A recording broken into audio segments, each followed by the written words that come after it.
In today's video, I'm going to be sharing how to recover from a major setback. Now, the setback could be you decided to cut your hair and now you regret it and you want to grow it back fast, or you had whatever issue that made your hair not in the condition that you want it to be. It doesn't matter if you want length or health, this is going to help for everyone because healthy hair can equal long hair if you want it to be long. You get me? You get me. If you don't know me, my name is Angelica. I post videos twice a week, every single week, all about growing long, healthy, natural hair. And occasionally on a Friday, I'll post a fun video here and there. So if that seems interesting, consider subscribing. The subscription button is right down there, as well as the bell icon. Make sure you hit the bell so you get notifications every single time I post. Let's get into it. I suffered a major setback recently. It was not ultimately major. I didn't suffer necessarily with damage. It was just that I took quite a while to trim my split ends and I had a little more split ends than I thought. So my hair is much shorter than I thought. So I thought I should share everything that I'm going to do to get my hair back and longer than it was before because my goal is to have long, healthy hair, okay? So the first tip might seem like an absolute no-brainer, but all these things are what I will be doing and I thought I should share so that if you are trying to grow your hair back to health or length as well, you can use these tips and we can work on it together. This is more like a 3-month plan so that if you see some major changes, you can continue. But if you don't see any changes, you might want to switch things up a bit. So the first thing you need to do, this is the one that sounds like the most common sense, and it's why I put it first because it may not be so common. And this is what caused the setback, okay? Did you take too long to trim like me? Was it that you have been doing your hair in some kind of hairstyle that's been causing breakage? Was it too much heat? Do you have heat damage? Have you had chemical damage? Maybe you've been trying out lots of different kind of hair dyes and bleach. Whatever the issue is, find the behavior that caused your setback and then simply stop doing whatever caused the setback. Now you might be saying, hey, if I knew that, obviously I would stop. So your point is irrelevant. I don't know what is causing the damage.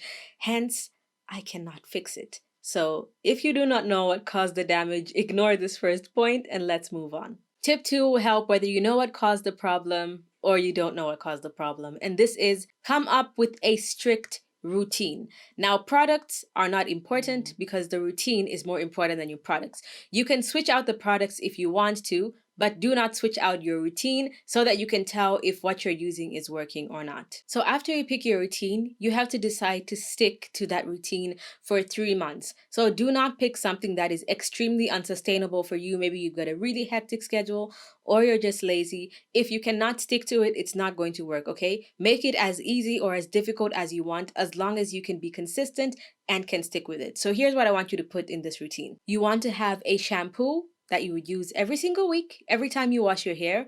You want a conditioner. And when I say conditioner, I mean deep conditioner. Right now, I'm only mentioning the mandatory things. If you want to add or remove things, you can do that. That's up to you. Deep conditioner, again, at the end of this video, I'll recommend exactly what I'll do. But for now, I'll not recommend products because I'm assuming you've probably already found something that works for you. But if you haven't, I will mention what I will be using at the end and maybe that will help you. So use a deep conditioner, whatever your hair likes.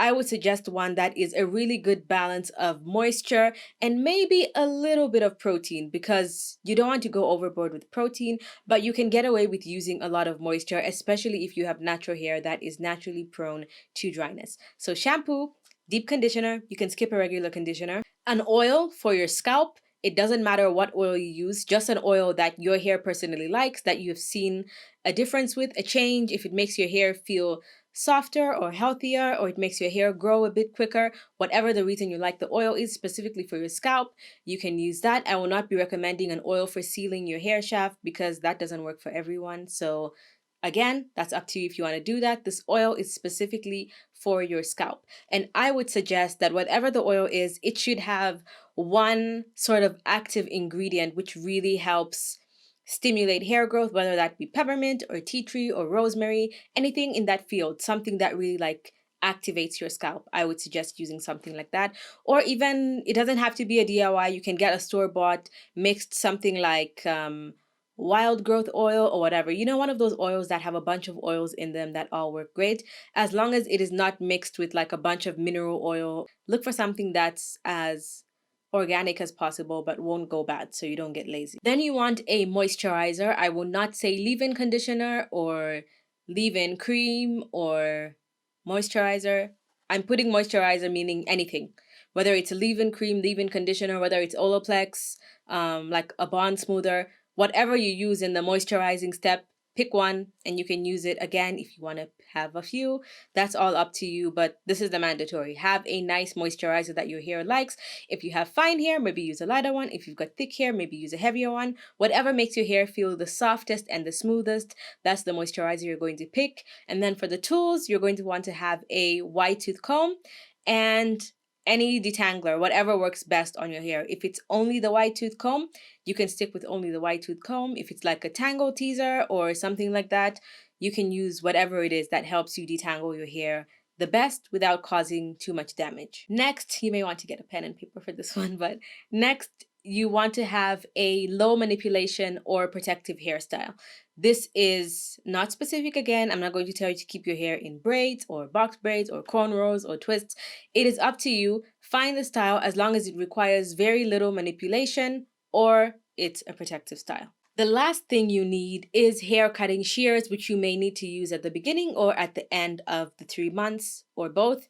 It is completely up to you, but you do need hair cutting shears. I'm specifically saying that because I do not want you to use craft shears or anything like that, and I'm telling you in advance so that you have 3 months to buy a pair of shears. If you want to add other things into your routine, like DIYs or other conditioners, so you can use like a conditioner and a deep conditioner, all that is up to you as long as you have a strict routine. So the third one is what I alluded to at the last or at the end of my last point, which is the hair cutting shears. You will need them to do a trim before and after the 3 months, okay?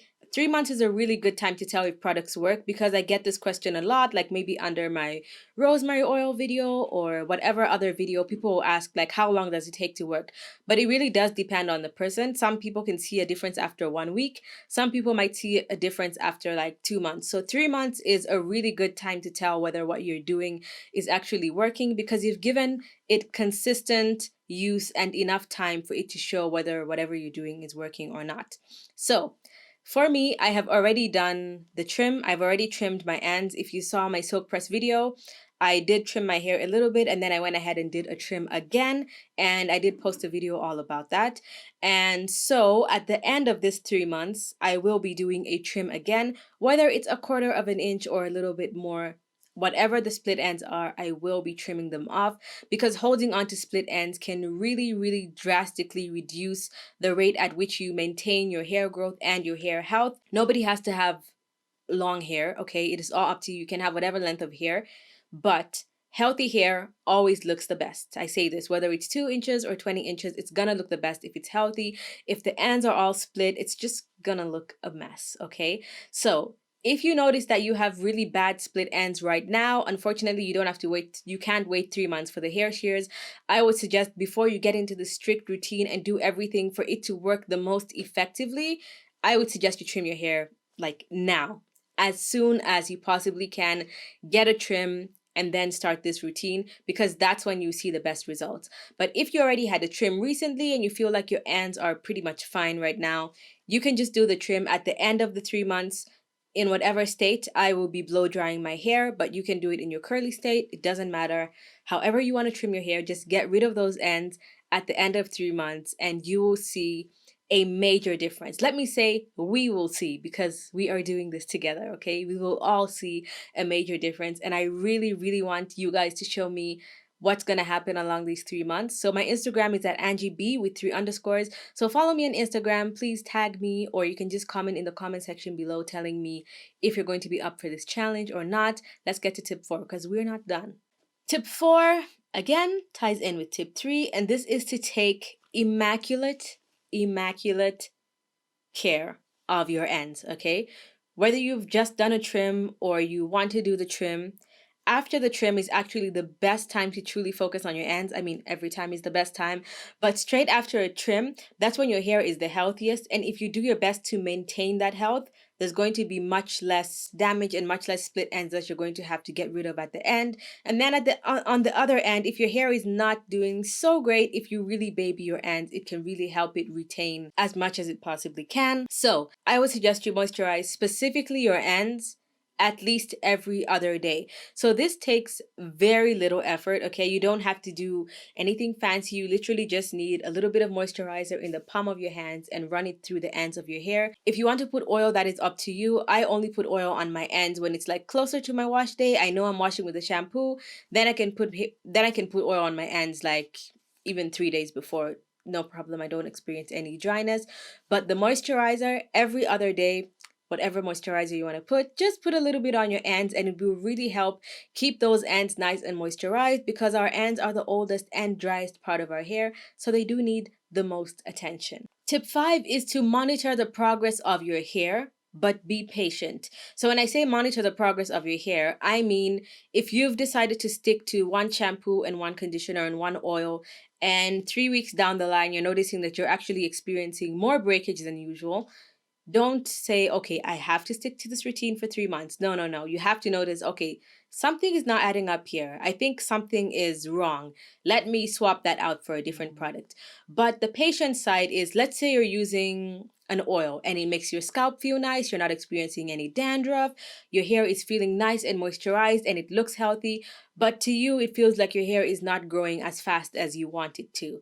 I would suggest in that case, just be patient because if your hair is healthy, it will eventually start to grow, okay? But if your hair is unhealthy and then you keep switching things out because you're impatient, just because you think the things are not working fast enough, it's going to derail your progress and you won't figure out what works for you because you're being impatient, okay? So monitor. If something goes wrong, fix it. If nothing goes wrong, be patient. Now, for the bonus, I'm going to share everything that I will personally be doing across this 3 months, including all the products that I'll be using, and everything will be listed in the comment section below. Nothing is sponsored. Let's start with the shampoo. So for the shampoo, I will be using my Olaplex, I believe it's number 4, Olaplex shampoo or Purology.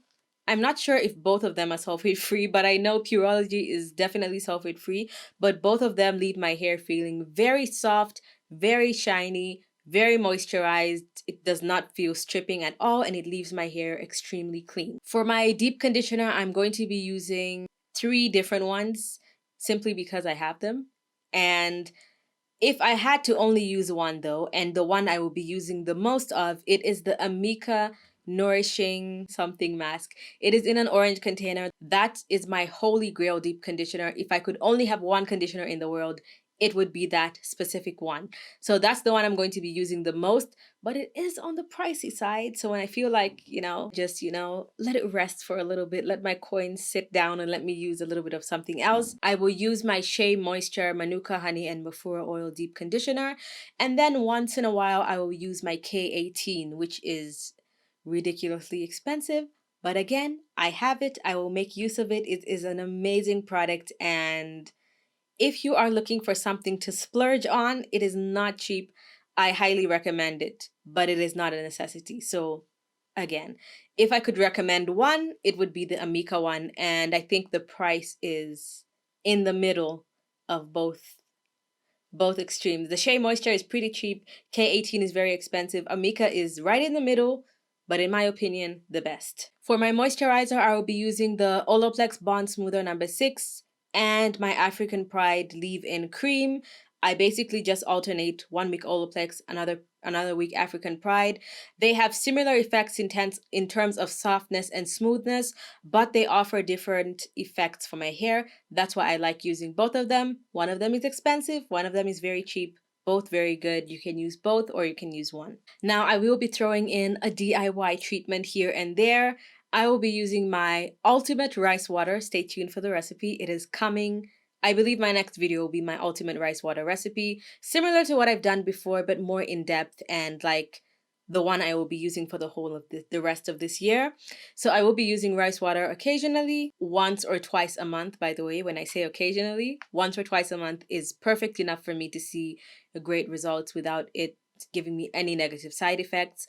For oil, again, I will be using my ultimate rosemary oil. It will have a few little extra bits and bats in it. And if you want to know how to make that oil, I will be listing that at the end. But again, remember my first points?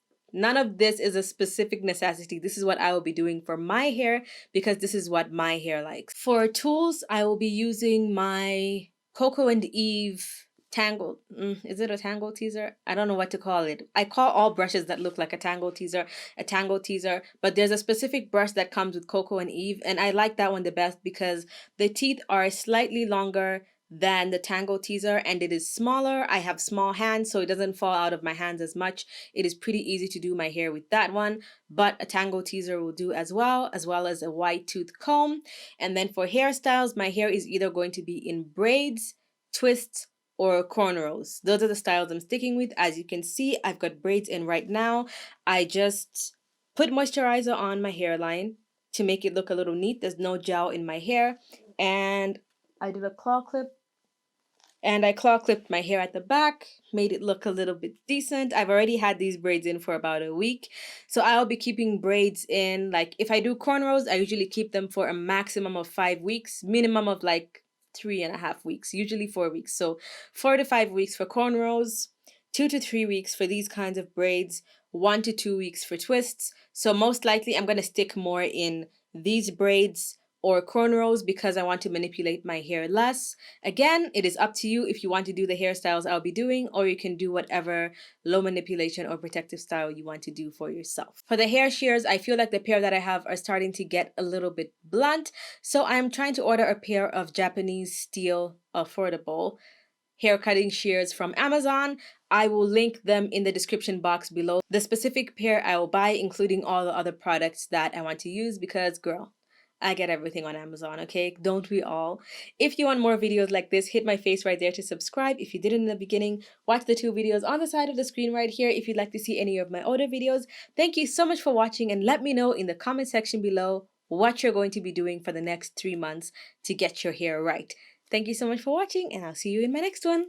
Bye!